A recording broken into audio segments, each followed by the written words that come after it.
le ram re lataka chuan chui thang vala lung le na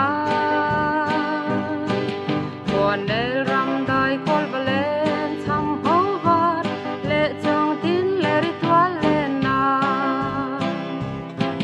ta chuan a chang in lunga leng thin ram chol tin ka par vul na ran la ya ria mo valen in tiang theng zan mo ya siang loi na o a kham rang thari lai kum atwal zol sakin kai na alui kor dung le atang mo ya thing zar moi thu va de zai rem na si hal ten pia le ru nan rem pa tin rem ka ting zara zan dia chor tha le si aram en chang in lung a len zol tri